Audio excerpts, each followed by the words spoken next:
कि एक बार क्या क्या उनको बार बार परेशान करती हो खाना खिलाते समय? क्यों उनको भूख नहीं लगती? तुम दिन भर खिलाओगी क्या खाना? एक टाइम होता है उसका। खाते जब उसका टाइम होता है, तुम भी तो खाते हो सारा टाइम। मेरा टाइम होता है ना, तो तुम रोज हर बार 10-10 मिनट में खाना डालती हो कि परेशान करती हो इनको। 10-10 बार भी तो। इनको गंगा जी में छोड़ के आओ, यहाँ क्यों बंद रखे हो इन लोगों को? क्यों? ये पालने की इच्छा है। तो इनको खुल के जीने दो ना, इसमें बंद है ये तो चार क्या कम। वो इसमें नहीं जी इसमें जी, नहीं जी रहा? तो खुल के नहीं जी पा रही है। तुमको पता है कि इसमें ये खुल के नहीं चलो जी अच्छा, रहा? भैया से हम लोग पूछते हैं चल के। क्या हुआ? भैया ये देखिए, दिन भर में मछलियों को बहुत परेशान करती है, खाना भी खिलाती है हर 10-10 मिनट में। क्यों? वो तो मेरी दोस्त है ना। तुमको भूख नहीं लगती? जैसे जैसे तुमको भूख लगती है वो भी भूख लगती तो है, इसलिए हमको देखो। भूख लगती है दिन में 2 टाइम 3 टाइम, तुम इनको 10-10 मिनट में 15-15 मिनट में किसने खाना कहा खिलाती हो। 10-10? तुम उसके पास जाते उससे बात करते।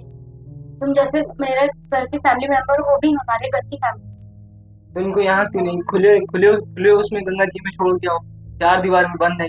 ये कहाँ से चार दीवार में बंद है? तुमको लग रहा है कि वो चार दीवार तो तो ऐसा लग सकता है, मगर ये मेरे दिमाग में तो मेरी दोस्त हो। चलिए अच्छा, यही सवाल हम भैया से पूछते हैं। देखो, तुम लोग की दोनों की बात सही है, ठीक है। कई बार होता क्या कि हम लोग लड़ रहे होते हैं बातों में, तार्किकता होने की वजह से हम लोग नहीं समझ पाते सही किसको माना जाए, है ना। लेकिन समझा सही उस चीज को जाता है जिसमें सबकी भलाई या सबका अच्छा हो, है ना। तो बात आप दोनों की सही है अपनी। आपने उनको दोस्त मान रखा है, आपने उसमें देखा कि इनको खुला जीवन मिलना चाहिए। तो आप एक दोस्त के अगर नजरिए से ही देखती ना, तो जैसे आपको अपनी आज़ादी प्यारी है, वैसे हमें उनकी भी आज़ादी दे। और दूसरी बात, जैसे कि इन्होंने बोला कि 10-10 मिनट में खाना दे रहे हो, तो कई बार होता है क्या कि हम आपकी भोजन की समय को, टाइमिंग को नहीं जान सकते, वो आप ही बता सकते हो हमें। तो हमारे बीच में उनके बीच में एक ना एक लेयर तो है ऐसी, जहाँ पे हम उनको नहीं समझ पाते। तो आप चाहे जितने ही फ्रेंडली हो जाओ, लेकिन वो कब उनको भूख लगती है, कब उनको नींद लगती है, या किस चीज़ का एहसास वो किस समय करें, उस चीज़ को हम नहीं जानते। अभी मैं आपको बार बार खाना के लिए फोर्स करूँ, लगातार कई चीज़ें दूँ, तो एक समय आएगा जब आप मुझसे नाराज हो जाओगे, लड़ पड़ोगे उस चीज़ को लेकर। तो इससे बेहतर यही है, अब आपने उनको अपने फ्रेंड के तौर पे, घर में सजावटी के तौर पे रखा है, तो आपकी मर्जी। लेकिन सबसे बेहतर तरीका यही है कि इनको अपना जीवन मिलना चाहिए। और ये लोग भी कहते हैं कि पूरा पुण्य होता है, शुभ होता है, अच्छा होता है। रखने से या उनको मछलियों को खिलाने से वहाँ पे मतलब मेन मकसद क्या है, आपको ये जानना पड़ेगा। मेन मकसद ये है कि हमें उनको ये देख करके समझ में आ जाना चाहिए कि इनमें जीवन है। पाप पुण्य तो एक किनारे रही बात, सबसे पहले तो हमें ये समझ में आना चाहिए कि उनके उनमें भी जीवन है और मुझ में भी जीवन है, समानताएं हैं इस चीज को लेकर के, है ना। जैसे 5 तत्वों में आपका शरीर बना हुआ है ना, तो विज्ञान में क्या कहते हैं कि आपके सेम हमारे अंदर जो पार्टिकल हैं वही सेम आपके अंदर भी पार्टिकल, वही कण है, वही तत्व है, वही रसायन है। तो कुछ ना कुछ उनके अंदर भी सेम है। अब ये नहीं कहा जा सकता कि किडनियां उनके जैसे सेम है कि नहीं, ये देखने का नजरिया है, लेकिन जीवन उनमें भी है ना। यही विज्ञान है कि हाँ, उसके अंदर जीवन। तो यही चीज अगर हम दोनों चीजों में समझ जाते हैं, तो विज्ञान और अध्यात्म की कहीं लड़ाई नहीं, बस यही समझना। हमारे यहाँ कहते हैं ना कि जीव जंतुओं में जीवन है, पेड़ पौधों में जीवन है, तो विज्ञान भी तो बताता है कि हाँ, उनमें भी कॉन्शियसनेस है, उनमें भी कुछ ना कुछ समझ है, जीवन है। तो ये चीज समझना। और जब हम ये समझ जाते हैं जीवन है, इसीलिए कहा जाता है कि पाप पुण्य का फर्क कहाँ पड़ता है, तब हम उनको इफेक्ट नहीं करते, उनको चोट नहीं पहुंचाते, उनसे हम प्रेम दिखाते हैं। क्या इनकी नजरिए से जो हम कर रहे हैं, तो इनकी भी नहीं सही? देखिए, आप अपने जहां तक आपकी सोच जा रही वहां तक तो आप सही हो, लेकिन उसके पर उससे ऊपर लेवल का क्या समझना बाकी रह गया, वो ये है कि उनका जीवन महत्व रखता है। हम जहां तक कर सकते हैं वो हमारी लिमिटेशन है, लेकिन उससे ऊपर क्या है, उनकी आजादी। समझ रहे हैं, आपने लिमिटेशन में कर दी कि आपके मित्र इतने ही, लेकिन कई बार क्या होता है कि हमें हमें तो नहीं पता कि उनके वो फ्रेंड हैं भी या नहीं।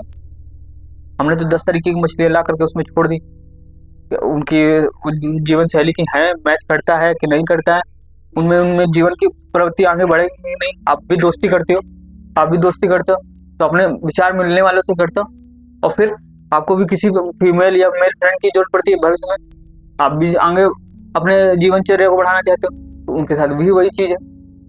अब यहाँ तो आपने बॉन्डेशन लगा दी, जीने बढ़ने तक वो वहां पे बन के रहेगी।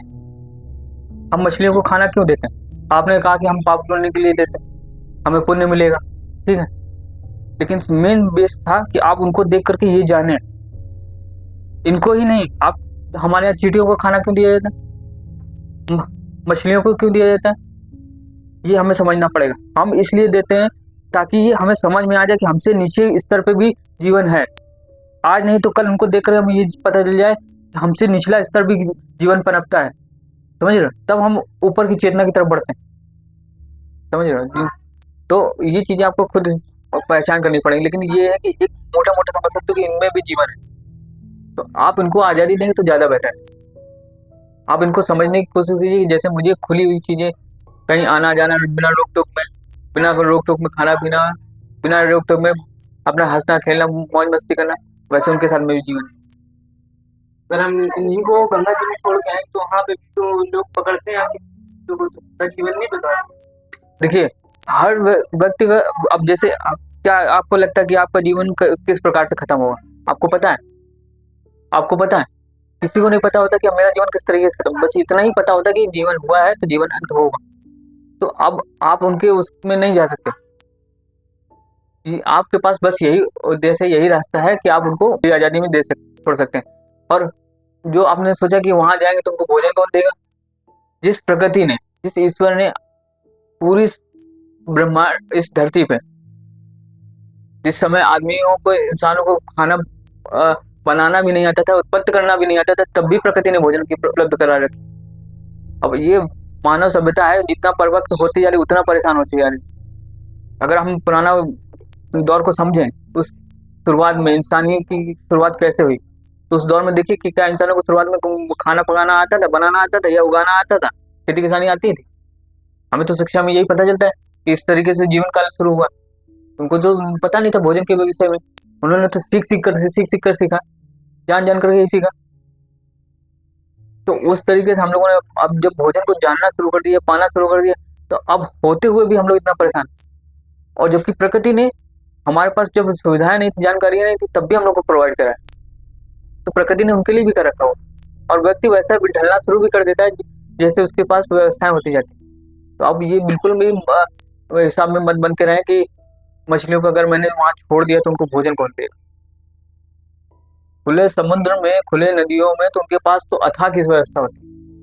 आप एक लिमिटेशन में उनको भोजन दे रहे हैं। अभी मैं आपको केवल चाय पानी या चाय पराठा या केवल रोटी में शायद ढालूं तो आपको अच्छा लगेगा, तो हम लोगों ने तो उनको एक लिमिटेशन में दे दी कि हमें वही ड्रॉप देनी, और उनको क्या चाहिए होगा हमें तो नहीं पता, लेकिन वो जब अपने स्थान पर होते हैं ना, तो उनको पता होता है कि मुझे क्या चाहिए, और वो अपने आप उपलब्ध करा लेते हैं अपने आप को।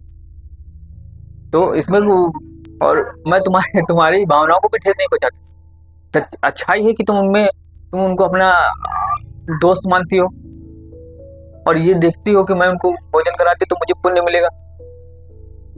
अच्छा है, अच्छा करने से पुण्य भी मिलता है, लेकिन कई बार उसमें ये भी देखना पड़ता है कि कहीं अच्छा करने में मैं मुझसे कोई गलती नहीं हो रही। कई बार होता है क्या कि हम पुण्य करने से अच्छा है ये जान जाए कि जीवन को किस तरीके से अच्छे स्थिति में पहुंचाया जाए। क्या ये जो मछली तो अपना जीवन मतलब जगह पे अपनी स्थिति को और अच्छा बेहतर करना चाहती है, तो यहाँ पे ऐसा थोड़ी कि वहाँ वाली अच्छी है, वहाँ वाली ऐसी है। ये मानव सभ्यता में आया है, मानव में है, मानव चेतना में है। वो जितनी तेजी से सीखता है उतनी तेजी से और डेवलप करने की कोशिश करता है, समझ में? अभी मछली आपने पॉन्ड में रखा हुआ है, तो यहाँ तो वो तैर ही रहे हैं, वहाँ तो खा ही रहे हैं। अब क्या आप उनको छोड़ोगे अगर, तो वहां से वापस चले जाएंगे कि मुझे यहाँ इस वाले स्थान में रखें। हाँ, ये हो सकता है कि कुछ समय तक उनको लिए सर्वाइवल मुश्किल लगे, लेकिन ऐसा नहीं कि वो तैरना ही भूल जाएंगे या खाना ही भूल जाएंगे। उनको वहाँ ये हो सकता है कि कुछ समय लगे उस माहौल में, पानी के टेम्परेचर में, उस पानी के टेम्परेचर में ढलने में, अपने आप को एडजस्ट करने में। लेकिन आप जैसा सोच रहे हैं कि अच्छे स्थितियों को देखते हो, बुरी स्थितियों को देखते हो, उनकी विचारधारा उस तरीके से नहीं कार्य करती। तो क्या इनके अंदर भावनाएं होती हैं? अध्यात्म में जब हम चलते हैं ना, तो एक स्थिति ये आती है अध्यात्म आप समझती हो अगर, तो हमारे संत जनों को सुनिए, जानिए। आपको एक स्थिति तक पहले वो लेके जाना चाह रहे हैं कि जैसे जानवर होते ना, उस स्थिति तक पहुंचे। क्या कहा जाता है, आप किसी से भेद मत कीजिए, ठीक है, किसी से आप किसी के प्रति द्वेष मत रखिए, किसी अगर आप बुरा अच्छा नहीं सोच सकते तो किसी विषय में बुरा मत सोचिए। और कोशिश की जाती है कि निर्विचार होने, और निर्विचार का होने का मतलब है कि उन स्थिति तक पहुंचना। और जब वहां तक पहुंच जाते तो उसके बाद में फिर अध्यात्म की जो दूसरी स्थिति है, परम चेतना तक पहुंचने, वहां आसानी हो जाती पहुंचने, ईश्वर तक पहुंचने की। समझ में आया? तो पहले तो हमें इनकी स्थिति को जानना पड़ेगा, हमें उनके विचार के हिसाब से लेवल को बराबर करना पड़ेगा। तो भावनाएं होती हैं, सब में होती हैं, लेकिन उस तरीके से नहीं जिस प्रकार से जानवर में होती हैं।